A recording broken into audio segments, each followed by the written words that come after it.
আমার ঠিক হয়ে থাকা বিয়েটা ভেঙে দিলেন আমার নিজের চাচি। পাত্রপক্ষকে তিনি ফোন করে বললেন আমার একটা গোপন রোগ ছিল, এই জন্য সার্জারি করা হয়েছিল। এখন আর আমি কোনোদিন সন্তানের মা হতে পারবো না। পাত্রপক্ষ ওরা সবাই কথাটা বিশ্বাস করলো। পাত্রের মা আমার মাকে ফোন করে যা ইচ্ছা যেভাবে ইচ্ছা সেভাবেই বকলো। মাকে বকে তার শখ মেটেনি। এরপর আমায় ফোন দিল। ফোন দিয়ে বলল, এই মেয়ে, এত খারাপ কেন তুমি? তোমার বাবা মা তোমায় নিয়ে এত বিপদে পড়েছে যে তোমার রোগ গোপন রেখে বিয়ে দিয়ে দিচ্ছে মানুষের সাথে। আমার মনে হয় শুধু এই সমস্যা না, গোপনে আরও বড় কিছু আছে। তোমার চরিত্রের ঠিক আছে কিনা আল্লাহ জানে। আমি রাগের গলায় বললাম, এসব কি বলছেন আপনি? কে বলেছে আপনার কাছে এসব? উনি আমার কথা কানে না তুলে বললেন, উচিত কথা শুনলে গায়ে মরিচের মতো জ্বলুনি উঠে, তাই না? হুম, আমি কালকে আসতেছি, উচিত শিক্ষা দিয়ে যাব এসে। যার সঙ্গে আমার বিয়ে ঠিক হয়েছিল তার নাম আদনান। তার মায়ের এমন বাজে আচরণের জন্য সরাসরি আদনানকে ফোন করলাম। আমি ফোন করে বললাম, আপনার মায়ের কি মাথা খারাপ হয়ে গেছে আদনান? এসব কি বলছেন আপনার মা? আদনান বলল, কি বলেছে? আমি বললাম, আপনি কিছুই জানেন না নাকি? আদনান বলল, জানি। আমি বললাম, তাহলে আবার জিজ্ঞাসা করছেন যে? আদনান বলল, এমনিই জিজ্ঞাসা করছি। আর মার মাথা খারাপ হবে কেন? তোমরা কি ভেবেছিলে আমাদেরকে বোকা বানিয়ে সব শেষ করে ফেলবে? আমার কাছে তোমার গুছিয়ে দিতে চেয়েছিল তোমার বাবা মা। এখন ধরা পড়ে গেছে বলে আমার মায়ের মাথা খারাপ হয়ে গেছে, তাই না? আমি কি বলবো কিছুই বুঝতে পারছি না। আদনান পড়াশোনা জানা শিক্ষিত ছেলে। আমি ভেবেছিলাম অন্তত সে একটু ভালো আচরণ করবে, বিষয়টা বুঝবে, কিন্তু সেও তার মায়ের মতোই আচরণ করল। এরপর অদ্ভুত ঘটনাটা ঘটল। আদনানের মা এসে আমাদের বাড়িতে এসে বলল, আংটিটা ফেরত দিন। ওরা আমার সঙ্গে আদনানের বিয়ে ঠিক করার পর আমার আঙ্গুলে আংটি পরিয়ে দিয়ে গিয়েছিল সেদিন। কিন্তু গতকাল ফোন করে এসব বলার পর আমায় পরিয়ে দেওয়া আংটি গতকাল খুলে রেখে দিয়েছিলাম আমি। উনি এসে যখন আংটি ফেরত চাইলেন, মা সঙ্গে সঙ্গে তা ফেরত দিয়ে বললেন, আল্লাহ যা করেন ভালোর জন্য করেন। আপনাদের মতো খারাপ লোকদের সঙ্গে আত্মীয়তা না হওয়াই ভালো হয়েছে। এরকম খারাপ লোকদের বাড়িতে মেয়ে বিয়ে দেওয়া হচ্ছে, মেয়েকে গলা টিপে মেরে ফেলাই ভালো। আদনানের মা কথার উত্তর দিলেন না। সে সরাসরি চলে গেলেন আমার ছোট চাচির ঘরে। গিয়ে আমাদের ছোট চাচির বড় মেয়ে শিলার আঙ্গুলে সেই আংটি পরিয়ে দিলেন। শিলাকে তার ছেলের জন্য বউ করে নিবে। আর আমরা তখনই বুঝতে পারলাম আসল ঘটনা কি। কে এই অপবাদ দিয়েছে? ছোট চাচির লোভে পড়ে এই কাজটা করেছে। আদনান ধনী লোকের ছেলে, তারপর বাপের একমাত্র, আর কোনো ভাই বোন নেই, সংসারে ঝামেলা নেই, লোভ তো হতেই পারে। মা ছোট চাচিকে ডেকে বলল, এই কাজটা কিভাবে করলা রাবেয়া? আমার মেয়ের কি আর তোমার নিজের মেয়ে না রাই বা কি? কিভাবে আমার মেয়ের সঙ্গে এমন নোংরা কাজটা করলা তুমি? ছোট চাচি সম্পূর্ণ অস্বীকার করলেন। বললেন তিনি এই বিষয়ে কিছুই জানেন না, তারা কিভাবে সব শুনেছেন। মা বললেন, আচ্ছা ধরলাম তুমি কিছুই জানো না, কিন্তু যে ছেলের সঙ্গে আমার মেয়ের বিয়ে ভেঙেছে সেই ছেলের কাছে তোমার মেয়ে বিয়ে দিচ্ছ, এটা কি ঠিক হচ্ছে? চাচি বললেন, আপা আপনি রাগের কারণে ভুলভাবে জিনিসটা চিন্তা করছেন। আমি কোনো ভুল করছি না। তকদির হলো আসল বিষয়। কপালে থাকলে একভাবে না একভাবে বিয়ে হবে। এই ছেলের সঙ্গে আপনার মেয়ের জোড়া মিলল না, তাই বিয়ে হয়নি। এই জন্য রাগ করলে কি হয় আপা? কি অদ্ভুত কাণ্ড! ছোট চাচি সত্যি সত্যি লোভে অন্ধ হয়ে গিয়েছে। মা এই নিয়ে আর কথা বাড়াননি। কথা বাড়ালে তর্ক হবে, ঝগড়া ঝামেলা হবে। কি দরকার এসব করে? কিন্তু আমার কথা না বাড়াইলে তারা চুপ থাকে না। ছোট চাচির মেয়ে শিলা মাঝে মাঝে আমাদের ঘরে আসে। সেদিন এসে গলায় নতুন সোনার চেন দেখিয়ে বলল, আপু, আদনান এটা আমায় দিয়েছে, 1 লাখ টাকা দাম এটা। এর কদিন পরে সে কানে একজোড়া দুল দেখিয়ে বলল, কানের দুলগুলো কেমন আপু? ডিজাইনটা দেখতো। আমি অনিচ্ছা সত্ত্বেও দেখলাম, বললাম সুন্দর। শিলা হাসলো, মুচকে এসে বলল, কে দিয়েছে জানো? আমার জানার কোনো আগ্রহ নেই, তাই কথা বললাম না। কিন্তু কথা না বললেও বা জানার কোনো আগ্রহ না থাকলেও দেখালো, সে বলল আদনান পাঠালো। এরপর গতকাল এসে বলল, আপু আমি তো মালদ্বীপ যাচ্ছি। আমি খানিক অবাক হলাম, বললাম কোথায় যাচ্ছিস? শিলা বলল, মালদ্বীপ। আদনান আমায় নিয়ে যাবে। আমি বললাম, তোদের তো বিয়েই হয়নি এখনই, বিয়ের পর যা। শিলা অট্টহাসি এসে বলল, তোমার চিন্তা ভাবনা কীরকম আপু? সেকালের ধাঁচের আপু। মানুষ বয়ফ্রেন্ড নিয়ে তো বিভিন্ন জায়গায় গিয়ে ভ্যাকেশন কাটাই ডেট করে, আর সে তো আমার হবু বর, তার সঙ্গে গেলে সমস্যা কি? আমি গেলাম, বললাম গোনা হবে। আল্লাহকে ভয় পাওয়া যদি সেকালে চিন্তা ভাবনা হয়, তাহলে আমি সেকালে চিন্তা ভাবনার মানুষ। এখন তুই যা এখান থেকে, তোর মতো আধুনিক চিন্তা ভাবনা মানুষের সঙ্গে কথা বল গিয়ে। শিলা গেল ঠিকই আমার কাছ থেকে, কিন্তু সে গিয়ে আমাদের পাড়া প্রতিবেশীদের কাছে বানিয়ে বানিয়ে বলে বেড়াতো আমি নাকি আদনানের চরিত্র নিয়ে পচা পচা কথা বলেছি। আদনান আমায় বিয়ে করেনি বলে নাকি আমার সহ্য হচ্ছে না, আমি শিলার সুখ দেখতে পাচ্ছি না। ওরা এমন আচরণ করতে লাগলো যে আমি একেবারে অতিষ্ঠ হয়ে উঠলাম। সত্যি সত্যি আমার চোখের জল এলো। আমি এই কষ্টের কথা শুধু আল্লাহর কাছে বললাম। শিলা আদনানের সঙ্গে মালদ্বীপ গেল ফেব্রুয়ারিতে। ওখানে 15 দিনের মতো ছিল। তারপর ওখান থেকে আসার মাসখানেক পরেই আদনানের সঙ্গে তার বিয়ে হয়ে গেল। বিয়ের 2 মাস খুব সুন্দর কাটলো, কিন্তু 2 মাস পর হুট করে শিলা এসে আমার উপর ভয়াবহ রকমের এক অভিযোগ দিয়ে বসলো। মার কাছে এসে বলল আমি নাকি আদনানের সঙ্গে গোপনে প্রেম করছি, এই জন্য তার সংসারে আগুন লেগেছে। শুধু মার কাছে বললে কথা ছিল, সে এবারই ও বাড়ি সবার কাছে বলে বেড়াতে লাগলো। মার কাছে বলল আমি আদনানের সঙ্গে প্রেম করছি, কিন্তু অন্যদের কাছে বলল ভিন্ন কথা। বলল আমি নাকি রাত দিন আদনানকে ফোন দেই, আমি নাকি বলেছি তার দ্বিতীয় বউ হতে আমার কোনো আপত্তি নেই, আমাকে বউ করে নিজের ঘরে নিতে হবে না, বাইরে কোনো ঘরে রাখলেও হবে। আমি পুকুর পাড়ায় বসে আছি, হাতে ফোন, ঘরে নেটওয়ার্ক পাওয়া যাচ্ছে না বলে এখানে বসে আছি।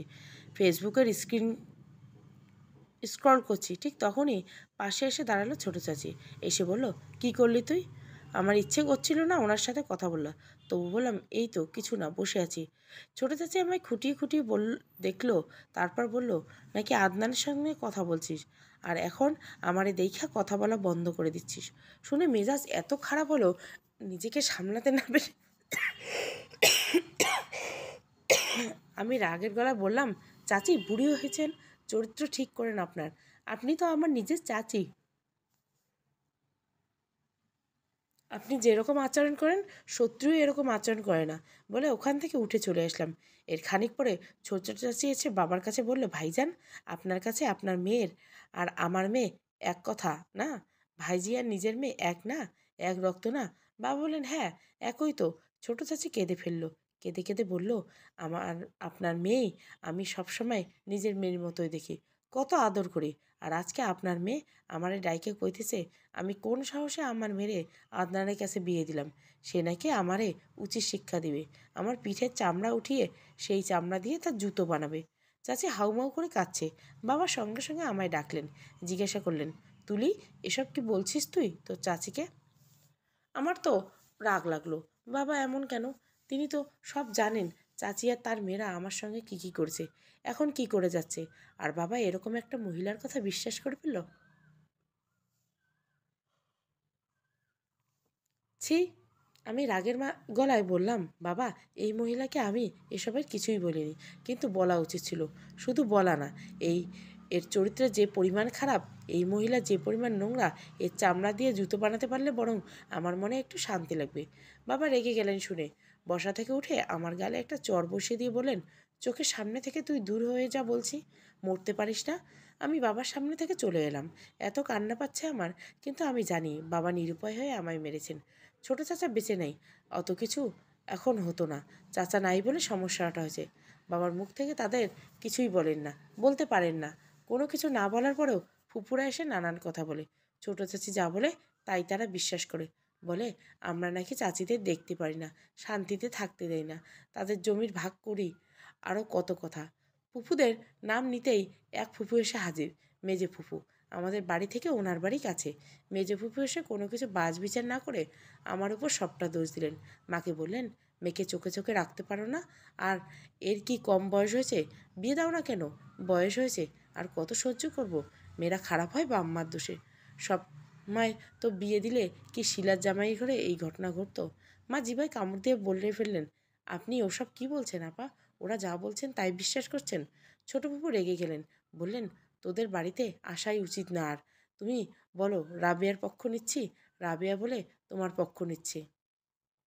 মেজো ফুপু রাগ দেখিয়ে চলে গেলেন। তারপর বড় ফুপু আর ছোট ফুপুকে ফোন করে কি বললে কে জানে। এরপর থেকে তারা স্ট্রাইক করে রইল। শপথ করলো আর কোনোদিন আমাদের বাড়ির দিকে আর ফিরবে না। তাদের ফেরা না ফেরা নিয়ে কোনো সমস্যা ছিল না। যদি ছোটো চাচি কিংবা সিমনা একটু চুপ থাকতো, আমাদের সঙ্গে অকারণে শত্রুতা বন্ধ করতো। কি জানি কোনো কারণে তারা মা মেয়ে আমাদের সঙ্গে, বিশেষ করে আমার সঙ্গে একের পর এক শত্রুতা করেই যেতে লাগলো। আজ এর কাছে, কাল ওর কাছে আমার নামে নানান নানান নোংরা কথা বলে বেড়াতে লাগলো। এদের কিছু বলা যায় না, বললেই ফুপুরা রেগেমেগে আগুন হয়ে বাবাকে ধরে বলে, আমার ভাইটা নাই বলে তোরা এদের সঙ্গে যা ইচ্ছা তাই করছিস। আমরা নিরুপায় চুপচাপ সব হজম করি, কিন্তু সব কিছুরই একটা সীমা থাকে। ওরা সীমা লঙ্ঘন করেছে। আল্লাহ কুরআনে বলেছেন, সীমা লঙ্ঘনকারীদের তিনি পছন্দ করেন না। আমি সেই আশায় থাকি, আল্লাহর উপর ছেড়ে দেই সব কিছু। এরপর বাবা চেষ্টা করতে থাকেন যেভাবেই হোক আমাদের বিয়ে দিয়ে দেবার জন্য, কিন্তু বিয়ের আল্লাহ আসলেও তা আর বিয়ে পর্যন্ত গড়ায় না। গ্রামের মধ্যে ততদিনে কথা ছড়িয়ে গেছে আমার চরিত্র ভালো না, চাচাতে ছোট বোনের স্বামীর সঙ্গে আমার খারাপ সম্পর্ক। কেউ কেউ এটাকে বাড়িয়ে অন্যরকম বলেছে। আমার পেটে বাচ্চা এসেছিল, তাও ছোট বোন জামাইয়ের থেকে। সেই নাই বাচ্চা নাকি হাসপাতালে গিয়ে নষ্ট করে এসেছি। কোনো পরিবার থেকে বিয়ের আলাপ এলে তাদের কানে এসব খবর দিত পাড়া প্রতিবেশীরা দিয়ে দেয়। তবে কি তারা এই বিয়েতে এগিয়ে আসবে কোনো দিন? বাবা একেবারে ভেঙে পড়েন এসব নিয়ে বাজে চিন্তা করে, আর শরীর খুব খারাপ হয়ে যায়। অল্পতে বুড়িয়ে যান তিনি। আজকাল কোনো কিছু মনে রাখতে পারে না, রাগ বেড়েই চলেছে। বাইরের লোকদের সাথে তিনি রাগ দেখান না, রাগ দেখান ঘরের লোকদের সাথে, মায়ের সঙ্গে। আর মা সেই রাগ ঢালেন আমার ওপর, বলেন তুই বিষ খেয়ে মরে যা, বাঁচার দরকার নেই, তোর জন্য লোকদের মুখ দেখাতে পারি না। মাঝে মাঝে তিনি খুব কাঁদেন। একবার ছোট চাচির হাত ধরে মা বলেছিলেন, বোন তুই তুলি তো তোর মার শিলার মতো, তুমি তো বলো শিলাও তোমার কাছে যেমন, তুলিও তোমার কাছে সেরকম। দয়া করে আমার মেয়েটাকে নিয়ে আর মানুষের কাছে কিছু বলো না। আমার মেয়েটার ইজ্জত ভিক্ষা দাও তুমি বোন। ছোট চাচি মায়ের এসব কথাকে আরও বাড়িয়ে বলিয়ে মানুষের কাছে প্রচার করেছেন। বললেন তার মেয়ে আমার জামাইয়ের সঙ্গে নষ্টামি করবে, আর আমি নাকি তার চুপচাপ করে হজম করব। সুযোগ দিতাম এইসব করার। কত বড় খারাপ মহিলা! মেয়ে যেমন মাও তেমন, এদের জাহান্নামেও ঠাঁই হবে না। এরপর থেকে ওদের কারোর সঙ্গে কথা মা আর কথা বলেন না। কথা বললেই তো সমস্যা, মান সম্মান একেবারে ধুয়ে দেয় ওরা। শেষমেশ কষ্ট করে অনেকটা চেষ্টা ফিকিরের পর একটা বিয়ের আল্লাহ মোটামুটি পাকা হলো। ছেলে খুব ভালো, ধর্মগুরু, প্রাইমারি স্কুলের শিক্ষক, বাবা নেই মা আছে। সেই ছেলে এসে আমায় দেখে গেলেন, বলল তার পছন্দ হয়েছে। এরপর তার মা এলো, আমায় দেখে তার মায়েরও পছন্দ হয়ে গেল। তার মায়ের আচরণ খুবই ভালো। তিনি আমায় পছন্দ করার পর একজনকে বাজারে পাঠালেন একটা তৈরি করা স্বর্ণের আংটি কিনে আনতে। তিনি আমায় আংটি পরিয়ে যাবেন এক্কেবারে, বিয়ে ফাইনাল করে যাবেন, দিন তারিখ ঠিক করবেন এখানেই বসে। কিন্তু ছেলের মায়ের সঙ্গে ছেলের মামি যে এসেছিল, সেই মামি সমস্যাটা বাঁধালো। সেই মামি কিভাবে যেন জেনে ফেললো ছোট বোন জামাইয়ের সঙ্গে আমার খারাপ সম্পর্ক। কে এই কথা কোনো সুযোগে তার কানে বলল কে জানে। সেই মামি আমায় হঠাৎ করে ডাকলো, বলল এই তুলি এদিকে একটু শুনে যাও তো। আমি কাছে গেলাম। এরপর মামিমাকেও ডাকলো, ছেলের মাকেও ডাকলো। মামি ছেলের মা আর মায়ের সামনে আমায় বলল, তুলি তুমি একটা সত্যি কথা বলবে? আমি বললাম জি বলবো, বলুন। আমি তখনও বুঝতে পারিনি এই বিষয়ে কথা উঠবে। এরপর তিনি বললেন, তুমি নাকি হাসপাতালে গিয়ে একবার গর্ভ নষ্ট করে এসেছো, এই কথাটা কি সত্যি? আমি কী উত্তর করব তখন বুঝতে পারছিলাম না। রাগ করে কিছু বলতে ইচ্ছে করছিল মুখের ওপর, কিন্তু মনে মনে আর একটা হিসেবও করলাম আমি। আসলে আমার মতো মানুষের রাগ করা চলে না। বাবা আমায় বিয়ে দেওয়ার জন্য অনেক চেষ্টার তদবির করছে, এমনিতে বিয়েটা হচ্ছে না। পাড়ায় আমার নামে এমনিতে কত মিথ্যে অপবাদ ছড়িয়ে আছে। আমার মতো মানুষের থাকা উচিত চুপ করে, যে যাই বলুক সব হজম করা উচিত। কিছু কিছু মানুষ হয়তো এমনই, কোনো অপরাধ না করে এর দায় কাঁধে তুলে নিতে হয়। মানুষের করা অপমান তাকে মুখ বুজে সহ্য করে নিতে হয়। আমিও তেমন একজন। আমি কিছু বললাম না, চুপ করে রইলাম। শুধু টের পেলাম আমার চোখ থেকে দুফোঁটা জল গড়িয়ে নামছে। মা ওপাশে মুখ ফিরিয়ে আঁচলে মুখ ঢেকে কেঁদে ফেললেন। ছেলের মামি ছেলের মায়ের গায়ে হাত দিয়ে টোকা দিয়ে বললেন, বুঝেছি আপা, সব পরিষ্কার। আর এইখানে বসে দেরি করার দরকার নেই। আগে সব জানলে এইখানে এক গ্লাস পানিও খেতাম না। ছেলের মা নম্র ভদ্র স্বভাবের বুদ্ধিমতী। তিনি এ নিয়ে কিছুই বললেন না, চুপচাপ খানিকটা সময় বসে রইলেন। তারপর মাকে বললেন, বিয়ের বিষয়ে তো বোন একটু সলা পরামর্শ দরকার সবার সাথে, বোঝাপড়া আছে। আমি একা একা যদি এই বিয়ে ঠিক করে চলে যাই তবে সবাই রাগারাগি করবে, ঝামেলা করবে। মা কিছুই বললেন না, চুপ করে রইলেন। আমি তার দিকে তাকিয়ে দেখলাম। লজ্জা হবে শুধুমাত্র এই জন্য তিনি কাঁদতে পারছেন না, কিন্তু তার চোখে মুখ দেখে বোঝা যাচ্ছে মা কাঁদতে চাইছেন। মা কিছু বললেন না। ছেলের মা আবার বললেন, সব কিছু তাকদির বোন, তাকদির থাকলে ভাঙা বিয়ে হয়, আবার তাকদির না থাকলে বাড়িতে জামাই এসেও বিয়ে ভেঙে দিয়ে চলে যায়। আমরা যাই বোন, আপনাদের কষ্ট দিয়ে গেলাম। ছেলের মা আর মামি চলে গেলেন। যে লোক আংটি কিনতে গিয়েছিল সে আংটি না নিয়ে খালি হাতে পেরোনে এসেছে, কারণ এখন আর আংটির প্রয়োজন নেই। বিয়ে তো হবেই না, আংটি কিনে আনার দরকার কি তবে? মেহমান চলে যাওয়ার পর মা হাউমাউ করে কাঁদলেন। কাঁদতে কাঁদতে আল্লাহর কাছে বললেন, ও আল্লাহ, এটা কি পরীক্ষায় ফেললা আমারে তুমি? আমি বা আমার মেয়ে, আমরা তো কারো কোনো ক্ষতি করি নেই, কোনো দিন কারো ক্ষতি করতে চাইনি। তাহলে আমার মেয়ের কপালে এই দুঃখ কেন লিখলা? কেন এমন লজ্জায় ফেললা আমাদের? প্রায় হয়ে যাওয়া বিয়েটা ভেঙে যাবার পর ছোট চাচি আমাদের শুনিয়ে শুনিয়ে মানুষের কাছে বললেন, দেখো, মানুষকে নিয়ে খেললে কি হয়, পরিণাম দেখো। মেয়ে ঘরে বুড়ি হয়ে যাচ্ছে, বিয়ে দিতে পারছো না, দিতেও পারবা না বিয়ে। চরিত্রের নষ্ট মেয়ের আর ছেলের জন্য ঘরে বউ করে নিয়ে আসবে। দেশে কি বউয়ের অভাব পড়েছে নাকি? আমার নামে অপবাদ দিয়ে সঙ্গে সঙ্গে চাচি নিজের মেয়ের ভীষণ প্রশংসা করে আবার মানুষের কাছে বলে, ভালো মানুষের মেয়েদের আল্লাহ কষ্ট দেন না, মানুষ শয়তানি করলেও লাভ হয় না। আমার বড় মেয়ে আল্লাহর রহমতে রাজকপাল, রানীর হালতে থাকে সেইখানে। ছোট মেয়েও পাড়ায় ভালো, কলেজে পড়ে। তারে নিয়ে কেউ কোনোদিন একটা মন্দ কথা বলতে পারেনি, কোনোদিন বলতেও পারবে না। মেয়ে আমার এতটাই সাদামাটা যে বাটন মোবাইল ব্যবহার করতেও জানে না। মানুষ এসব কথা খুব তাল দেয়, সুর মিলিয়ে বলে, আপা ঠিকই বলেছেন, আপনার মেয়ে দুটো লক্ষ্মী, এদের মতো ভালো আচরণের মেয়েই হয় না। দিন এভাবেই যেতে লাগলো। মানুষের গঞ্জনা সহ্য করে, পচা নোংরার কথা শুনে এক সময় এসব হয়ে যায় শরীরে, কিন্তু বাবা সয়নি।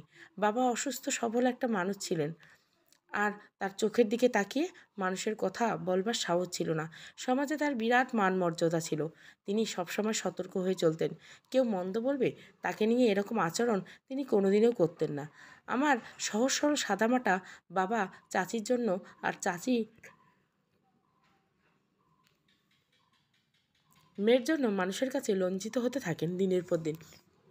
মানুষ তাকে নিয়ে হাসাহাসি করে, তাকে দেখিয়ে বলে, অমুকের মেয়ে একটা এটা করেছে। বাবা এসব সহ্য করতে পারেনি। ভেতরে ভেতরে তিনি ভেঙে পড়েন। তার আগের থেকে হার্টের সমস্যা ছিল, তা দিনে দিনে বাড়ে। এর কয়েক মাস পর বাবাও মারা যান হার্টের সমস্যায়। বাবার মৃত্যুর পর আমরা চির অসহায় পড়ি। ছোট চাচি এবার বাড়ি হত্যাকর্তা হয়ে গেছে একেবারে। যা ইচ্ছা তাই করে, যা ইচ্ছা তাই বলে। আমাদের উঠোনের একপাশে সবজির গাছ রোপণ করে। এ নিয়ে মা কিছু বললে মার চুল ছিঁড়তে আসে, 10টা কথা শোনায়, গর্জন করে। আমরা এসব পারি না, গলার আওয়াজ বড় করতে পারি না, ঝগড়া করতে পারি না, লজ্জা করে, বিবেক বাদে, মনে হয় লোকে কি বলবে। কিন্তু এই যে আজীবন চুপ থাকা, ভদ্র থাকা, এসব করেও তো মানুষের কাছে কোনোদিন ভালো হতে পারিনি আমরা।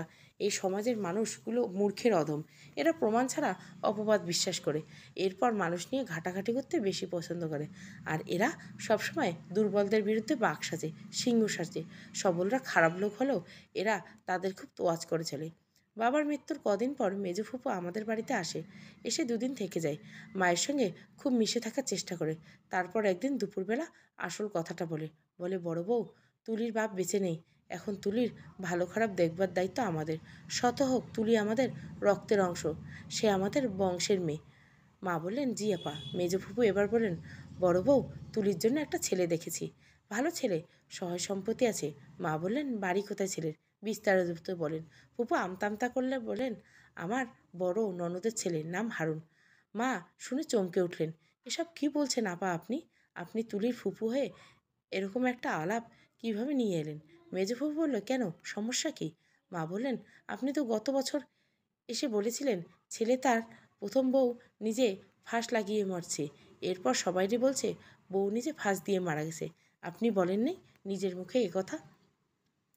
মেজো ফুপু খানিক সময় চুপ করে রইলেন, তারপর বললেন, আগে ভুল সন্দেহ করছিলাম বউ, তারপর জানলাম বৃত্তান্ত। হারুন ভালো ভালো ছেলে, সমস্যা তার বউ ছিল, মানসিক সমস্যা, নিজেই ফাঁস দিয়ে মরেছে। মায়ের খুব রাগ লাগলো। তিনি রাগের গলায় বললেন, খবরদার আপা, এইসব আলাপ নিয়ে আমার কাছে কোনোদিন আসবেন না। মেজবাবু ভীষণ রেগে গিয়ে মুখ বিকৃতি বললেন। তিনি বললেন, হ্যাঁ, আমারে সমাধান করো আর নিজের মেয়ে দিয়া নষ্টামি করো। আমার ভাইটা এই কলঙ্কি মাইয়ার জন্য মারা গেছে। মানুষের সামনে আমরা মুখ দেখাইতে পারি না। মানুষ আঙুল দেখাইয়ে বলে অমুকের ফুবু। মা আহত এবং ক্ষতবিক্ষত গলায় বলেন, আপা, আপনার জন্য এতই মান সম্মান ক্ষুণ্ণ হয়? তবে আপনারা তুলিরে ভাইজি বাবার প্রয়োজন নেই। আমাদের কোনো আত্মীয় স্বজন লাগবে না, কারো সাহায্য চাই না। মেজফুবু কেটে কেটে আমাদের ঘর থেকে গেলেন সেবার। যাবার সময় তার মরা বাপের কসম কেটে গেলেন, আর কোনোদিন যদি এই বাড়ি ত্রিসীমানায় ঘেঁষি তাহলে আমি আমার মরা বাপের মাথা খাই। কিন্তু কদিন পর ঠিক তিনি আবার এলেন। এসে মাকে বললেন, ও বড় বউ, তুলির ভাগ্য খুলছে। মা বললেন, কিভাবে? মেজফুপু হাসি হাসি মুখে বলল, হারুন তারে দলিল করে 10 কাঠা জমি লিখে দিবে। আমি বলছি, 10 কাঠা ধানি জমি শুধু হবে না, বাজারে 2 থেকে 3 শতক আমার ভাইজির নামে লিখে দিতে হবে। হারুন প্রথমে রাজি না হলেও পরে রাজি হলো। আল্লাহ, তুলির দিকে মুখ ফিরে তাকাইছে বড় বউ, শুক্রিয়া আদায় করো, বলো আলহামদুলিল্লাহ। মা বিরক্ত হয়ে বললেন, আপা, আপনি এখান থেকে চলে যান। আগেও বলেছি আমার পছন্দ না, আমি লোভী না, আমার মেয়েও লোভী না। মেজো ফুপু আবার রেগেমেগে আগুন হয়ে উঠল। সঙ্গে সঙ্গে আমাদের ঘর থেকে বেরিয়ে গেলেন। যাবার সময় বললেন, মেয়ে লোভী না বিরাট ভালো, ভালো মেয়ে দেইখা তো চাচাতো ছোট বোন জামাইয়ের সঙ্গে বিয়ে বসে পড়তে চাই। মেজো ফুপুর এই আচরণটা আমায় কাঁদালো। মানুষ বলে ফুপুরা তার ভাইয়ের ছেলেমেয়ের জন্য জীবন দিয়ে দিতে চায়। কথাটা সত্যি।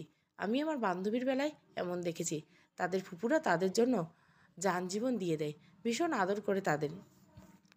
কিন্তু আমার ক্ষেত্রে এর উল্টো। আসলে কপাল যে আমার পোড়া। দিন সম্ভবত সবসময় ভালো খারাপ যায়।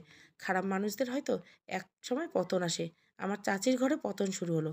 হঠাৎ করে কথাটা শুনলাম, চাচি ফোন করে কাকে যেন বলছে শিলার তো বাচ্চা হবে, তাই শিলার কাছে সাহায্য করার জন্য তার ছোট মেয়ে জনি সেখানে গিয়েছিল। আর ওখানে গিয়ে জেনি আদনানের সাথে সম্পর্কে জড়িয়ে পড়ে। এমনকি আদনানের সঙ্গে অবস্থায় শিলার চোখে ধরা পড়েছে।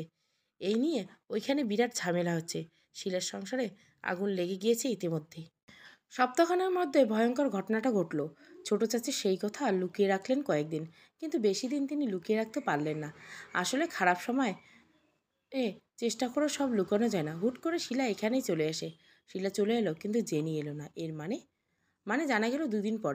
শিলা একদিন চিৎকার করে তার মাকে বলে, তুই এক খারাপ, তোর ছোট মেয়ে আর এক খারাপ, আমার সংসার শেষ করে দিচ্ছিস তোমরা মেয়ে, এর শাস্তি সে পাইবে।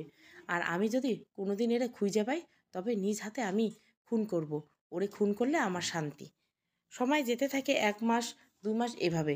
জেনি আর বাড়ি ফিরে না। শিলাও বাড়ি থেকে আদনানের বাড়ি যায় না। উঠোনে মাঝে মধ্যে সে আসে। আড়াল থেকে তাকে দেখি। চেহারায় কেমন মলিন হয়ে গেছে। দূর থেকে দেখেও বোঝা যায় বয়স বেড়ে গেছে। এর কদিন পরে হুট করে শিলার দুর্ঘটনা ঘটে। পুকুরে গোসল করতে নেমেছিল। ওখান থেকে ওঠার সময় পিছল খেয়ে পড়ে গিয়ে আঘাত পায়। ছোটোখাটো না, আঘাত অনেক বড়। বড় আঘাতে তার গর্ভপাত হয়। শরীর খারাপ হয়ে যায় খুব।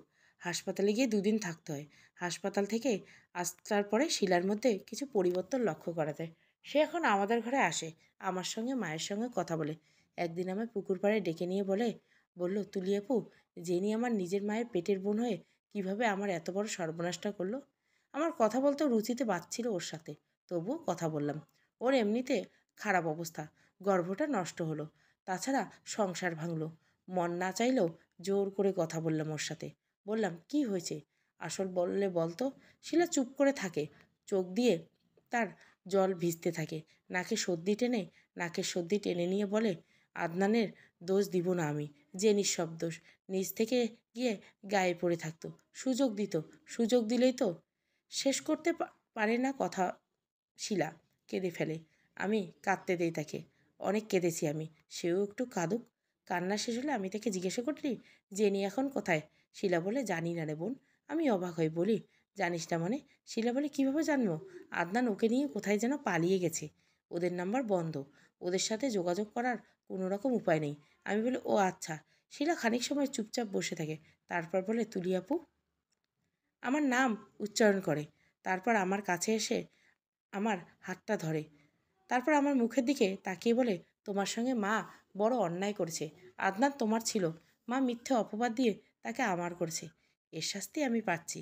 আমি মনে মনে হাসি। মায়ের উপর শব্দ চাপিয়ে দিচ্ছে। সেও কি কম করেছে আমার সঙ্গে? সবচেয়ে বড় নিন্দেটা তো সেই করেছে আমার। সমস্ত পাড়ায় বলে বেড়েছে তার স্বামীর সঙ্গে আমার প্রেমের সম্পর্ক, তার সংসার ভাঙতে চাইছি আমি। কিন্তু আল্লাহ তো দেখিয়ে দিলেন, কাউকে নিয়ে খেললে গেলে এর পরিণাম কি হয়। কাউকে মিথ্যে দোষ দিলে, পরনিন্দা করলে কারো নামে যে তার নিজের উপর এসে পড়েছে, এটা হাড়ে হাড়ে টের পাচ্ছে এরা। ছোট চাচি আজকাল এক্কেবারে চুপচাপ। আগে পাড়ার এর ঘরে ওর ঘরে যেত, এখন ঘর থেকে দরকার ছাড়া বের হয় না।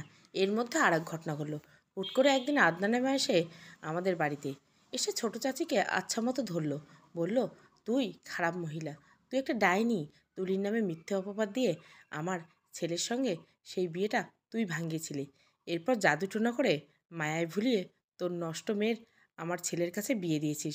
এই মেয়ে বিয়ে হয়ে গিয়েছে আমার দেবরের ছেলের সঙ্গে ফষ্টি নষ্টি করে, 10 জনের সঙ্গে ফোনে কথা বলে রাত দিন। এরপর ছোট মাইয়ারে পাঠাইছিস। এই মাইয়া আমার ছেলে নিয়ে ভাগছে। তুই আমার পরিবারের মান সম্মান নষ্ট করে দিছিস। তোর মুখোশটা আমি আজ খুলে দিব। আদনানের মা ছোট চাচির থেকে কিছুতেই কম না। সেও আমাদের পাড়ায় এবারই ওবারই মিলিয়ে প্রায় সব বাড়িতে ছোট চাচি আর তার মেয়েদের সম্পর্কে যতটা মন্দ বলা যায় সব বলে গিয়েছে।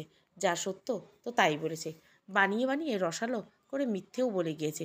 সবচেয়ে ভয়ঙ্কর মিথ্যে যা বলেছে তা হলো শিলার গর্ভের সন্তানটা আদনানের না, অন্য কারো। শিলা তো অনেক ছেলের সঙ্গে ফোনে কথা বলতো, ওইসব ছেলেদের থেকে কারো হবে হয়তো। গ্রামে তোলপাড় রব উঠে গেল এইসব কথা শুনে। সবার মুখে একই কথা। এসব সহ্য করতে না পেরে সেই রাতে শিলা সুইসাইড করলো। গাছের পাতা দেবার জন্য ছোট চাচি যে বিষ এনেছিল, সেই বিষ খেয়ে সে সুইসাইড করলো। হাসপাতালে নেওয়ার পথে তার মৃত্যু হয়। একটা সুন্দর জীবন, আল্লাহ জীবন, শিলা ইচ্ছে করেই মানুষের মতো করে এই জীবন ভোগ করতে পারত, করলো না। আসলে পাপ কখনো কাউকে ছেড়ে দেয় না, কাউকে দুনিয়ার পরিমাণ দেখায়।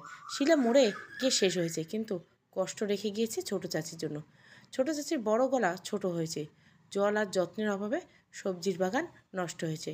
নষ্ট হচ্ছে তার চেহারা আর মানুষের কাছে তার সম্মান। এর 6 মাস পর জেনি হুট করে বাড়ি ফিরে এলো। তাকে ঢাকায় ফেলে রেখে মিথ্যে বলে আদনান আরব আমিরিতে চলে গেছে। এ নিয়ে কোনো মামলা মোকদ্দমা করতে পারল না জেনি, কারণ ওরা বিবাহ বহির্ভূতভাবে এতদিন একসঙ্গে ছিল। জেনি বারবার তাগাদা দিল আদনানের গড়িমাসি করছে, সময় চেয়েছে আরও কিছুদিন। এরপর হুট করে জেনিকে ফেলে রেখে দেশের বাইরে চলে গেল। জেনি পড়ল অতল সমুদ্রে। জেনি বাড়ি ফিরল ঠিকই, কিন্তু মানুষের সামনে সে যেতে পারে না। এত কিছু করার পর সে মানুষকে মুখ দেখাবে কী করে? ছোট চাচি মেয়েকে দেখতে পারে না, মেয়ের সঙ্গে কথা বলেন না। তিনি বলেন জেনিই একমাত্র দায়ী শিলার মৃত্যুর জন্য। ছোট চাচিকে একটা কথা বলা দরকার জেনি না, বরং ছোট চাচি নিজেই দায়ী এসব কিছুর জন্য। তিনি নিজেই অতি লোভ করে পর মানুষের গিয়ে নিন্দা করতে গিয়ে এমন অন্ধকার ডেকে এনেছেন। আজকাল ছোট চাচি আমাদের ঘরে খুব আসেন, মায়ের কাছে বসে কাঁদেন, ক্ষমা চান। মা কিছু বলেন না, শুধু এইটুকু বলেন, আল্লাহর কাছে ক্ষমা চাও আর পাপ করো না, তবা করো, তাহলেই হবে। আল্লাহ তোমায় মাফ করে দিলে আমিও মাফ করে দেব। ছোট চাচি আমার কাছেও মাপ চাইতে আসেন। আমি মায়ের মতো বলি আল্লাহর কাছে ক্ষমা চেয়ে নিন চাচি, বাকি জীবনটা তার পথে কাটান।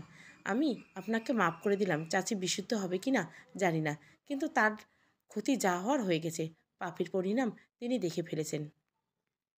গ্রামের মানুষরা আমায় নিয়ে যেভাবে মন্দ কথা বলতো, হাসি তামাশা করতো, তা আর কেউ করে না। ছোট চাচির পরিবারের এমন পতন দেখে অনেকের মনে ভয় ঢুকেছে। অনেকে মার কাছে এসে ক্ষমা চেয়ে বলেছে, আমরা না বুঝে না যাচাই বাছাই করে আপনার মেয়ের নামে নানান মন্দ কথা বলেছি, আপনি আমায় ক্ষমা করে দেন। মা মিষ্টি এসে বলেন, ক্ষমা করে দিলাম। মায়ের মতো আমিও ভাবি ক্ষমা এক মহৎ গুণ। আমি মানুষকে ক্ষমা করলে আল্লাহ খুশি হয়ে নিশ্চয় তিনিও একদিন আমায় ক্ষমা করে দিবেন। আমার জীবনে বসন্ত এসেছে এর আরও কয়েকদিন পর। আজকাল রোজ রোজ বিয়ের আলাপ আসে, বড় বড় ঘর থেকে আলাপ আসে। মা বলেন, অত বড় ঘরে মেয়ে বিয়ে দিব না। টাকা পয়সাওয়ালা লোকের প্রতি আমার কোনো লোভ নেই, আমার মেয়েরও এসবের প্রতি লোভ নেই। আমার মেয়ের জন্য একটা ভালো ছেলে দরকার, যে ছেলে আল্লাহর শাস্তিকে ভয় পায়, যে ছেলে পাপকে ভয় পায়, যে ছেলে ভালো মানুষ, যে কোনো মানুষকে ছোট করে না, এমন একটা ছেলে হলে হবে। ছেলের টাকা পয়সা না থাকলেও চলবে, ভালো ছেলেরা রিক্সা চালিয়েও হলেও তার পরিবারের ভরণ পোষণ ঠিকভাবে করবে, স্ত্রীর সন্তানকে কষ্টে রাখবে না। ওদের ঘরে হয়তো জাঁকজমক আসবাবপত্র থাকবে না, বাহারি কাপড় আর খাবার থাকবে না, কিন্তু জাঁকজমকপূর্ণ ভালোবাসায় পূর্ণ থাকবে ওদের ঘর, ওদের মন। মায়ের এই আশা পূর্ণ হলো। ফাল্গুন মাসের 15 তারিখে এক ছেলের বাবা ছেলেকে নিয়ে এলেন আমাদের বাড়িতে। তিনি এসে মাকে বললেন, আমি গরিব মানুষ বোন, বিরাট গরিব, দিন আনি দিন খাই অবস্থা, কিন্তু আলহামদুলিল্লাহ আমার ছেলে ভালো, এই গ্যারান্টি আমি দিতে পারি। আমার ঘরের ধন দৌলতের অভাব হলে আদর ভালোবাসার অভাব হবে না আপনার মেয়ে। মা জিজ্ঞাসা করলেন, ছেলে কি করে, তার পেশা? ছেলের বাবা বললেন, বোন, ছেলে একটা ছোটোখাটো চাকরি করে, বেতন এক্কেবারে কম। আমি শিক্ষক মানুষ, হাই স্কুলের শিক্ষক, সরকারি হাই স্কুল না, এমপি এও ভুক্ত। সামান্য বেতনে বাপ ছেলে দুজনে, কিন্তু আমি কথা দিতে পারি, আপনার মেয়েকে আমাদের ঘরে দিলে তার কোনোদিন মন খারাপ হবে না, তাকে কোনোদিন কষ্ট দিব না আমরা। ছেলে, মার কেন জানি ছেলে আর ছেলের বাবাকে পছন্দ হয়ে গেল। তিনি বললেন, আমি মেয়েকে জিজ্ঞাসা করি আগে। মা এসে আমায় জিজ্ঞাসা করলেন। আমি আড়াল থেকে ওনাদের সব কথা শুনছিলাম। তারপর ছেলেকেও আমি দেখেছি, আমারও পছন্দ হয়েছে। আমি মাকে বললাম, মা, আমার পছন্দ হয়েছে। মা বলল, আলহামদুলিল্লাহ। ফাল্গুন মাসের শেষের দিকে আমার বিয়ে হয়ে গেল। বিয়ের পর ওদের বাড়ি গিয়ে আমি চমকে উঠি। আমার শ্বশুর যে বলেছিলেন তিনি গরিব মানুষ, এই কথা মিথ্যে। আর ধন দৌলতের অভাব নেই, কত সুন্দর বাড়ি, বাড়ির চারপাশ। তিনি বলেছিলেন আমার স্বামী সামান্য চাকরি করে, এই কথাও মিথ্যে।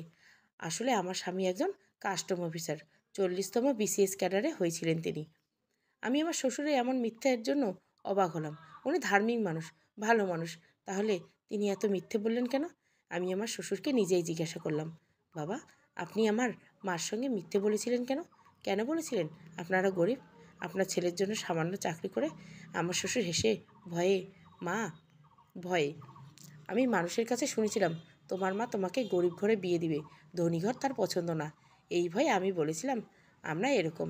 আমি বললাম, আমি তো সাধারণ এক পরিবারের মেয়ে, আমার পড়াশোনা তো পাবলিক বিশ্ববিদ্যালয়ে না, দেখতেও খুব একটা সুন্দরী না, চাকরি বাকরি নেই আমার, তবে আমাকেই কেন পছন্দ করলেন আপনি বা আপনার ছেলে মিলে? আমার শ্বশুর এবারও হাসলেন, হেসে বললেন, বিয়ে তো ধন সম্পদ বা চাকরি দেখে সাথে হয় না মা, বিয়ে হয় মানুষের সাথে মানুষের। আজকাল ভালো মেয়ে বা ভালো ছেলে মেলানোই ভার। দুনিয়া এখন কঠিন মা, এই দুনিয়ায় আসল মানুষ খুঁজে বের করা কঠিন। আমি বড় কষ্ট করে বহুদিন খোঁজাখুঁজির পর তোমার মতো অমূল্য ধন পেয়েছি মা। আমি আর কিছু বলতে পারলাম না। আমি টের পেলাম আমার চোখ ভিজে যাচ্ছে। সেই জল আঁচল দিয়ে মুছে মনে মনে বললাম, আল্লাহ, তুমি কতই না দয়ালু, তোমার চেয়ে বেশি ভালো আর কেউ বাসে না তোমার বান্দাদের। সমাপ্ত। পরনিন্দা। গল্পটা ভালো লাগলে অবশ্যই লাইক, শেয়ার এবং সাবস্ক্রাইব করবেন। Thank you for watching.